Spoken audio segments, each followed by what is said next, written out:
After many weeks of learning of the different events that helped to shape the civil rights movement, today we will explore how the civil rights movement came to an end, if it has in fact ended. We will look at the final events that promised hope and equality for African Americans under the leadership of Martin Luther King Jr., and we will also look at the legacy of the movement.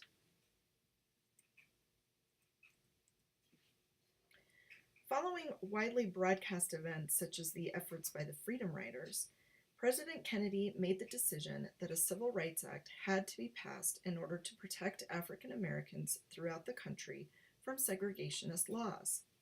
In order to push Kennedy to make this commitment a reality, Dr. King and others organized a massive march on Washington with the intention of pushing him into action with this legislation. On August 28, 1963, over 200,000 people descended on Washington, D.C. as part of the march. Officially titled the March on Washington for Jobs and Freedom, King and the others planned to advocate for civil and economic rights of African Americans in the United States. In addition to expressing the need for civil rights, King was also pushing for jobs and economic equality for all. It was during this event that Martin Luther King Jr. delivered his famous speech titled "I Have a Dream," where he expressed the ideals of the civil rights movement.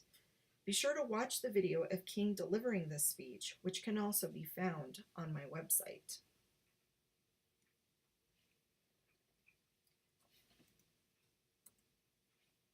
A few months after the March on Washington, which was an attempt to push Kennedy to sign civil rights legislation, the movement appeared to have a setback. On November 22, 1963, President Kennedy was assassinated in Dallas, Texas. Vice President Lyndon Johnson was quickly sworn in as the new president.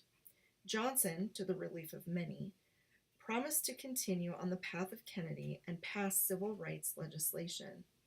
Johnson kept his word, and the Civil Rights Act of 1964 was passed, which legally prohibited segregation and discrimination across the country.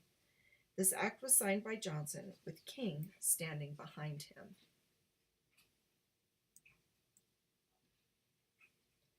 While many hoped that the signing of the Civil Rights Act would lessen or end difficulties experienced by African Americans, this was not the case.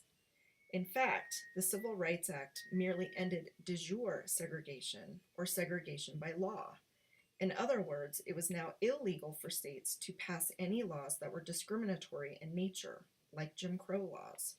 It did not, however, end de facto segregation, which is much harder to combat.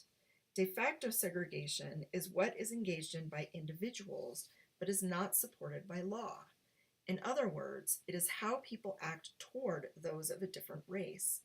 This type of segregation is what is being experienced by African Americans living in northern cities in the 1960s, which caused multiple race riots throughout the country.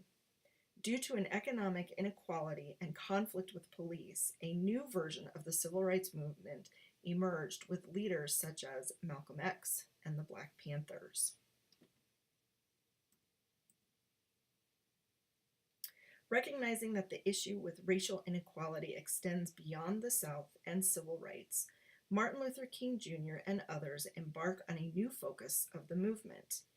King understood that all gains in civil rights they had accomplished were not met with improvement of material conditions for African Americans. Therefore, he and others planned a Poor People's March in Washington, D.C. for the summer of 1968. The plan during this march was to demand economic and human rights for poor Americans of diverse backgrounds, not just African Americans. While the march did take place, King was not there, as he had been assassinated in Memphis, Tennessee on April 4, 1968. Be sure to watch the video on King's final days that can also be found on my website.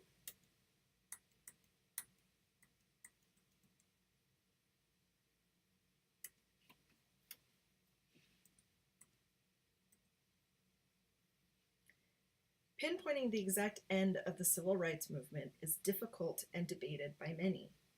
Understandably, many equate the end with the death of Martin Luther King Jr. because he was instrumental during the movement. Others believe it was after the Selma March with Bloody Sunday because little was changed after this event. Remember, this event caused the Voting Rights Act to be signed into law. Others believe the movement continues today because full equality has not quite been achieved for African Americans and other minority groups. What do you think?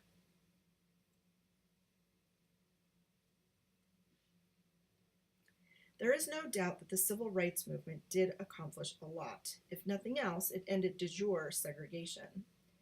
Looking at education alone, schools across the nation were integrated, and larger numbers of African Americans have been able to complete high school and even attend college. The movement has also served as a model for other civil rights movements for other minorities throughout the United States. It was a powerful and turbulent time in America's history, but a vital one that needed to occur in order to complete the failures of Reconstruction.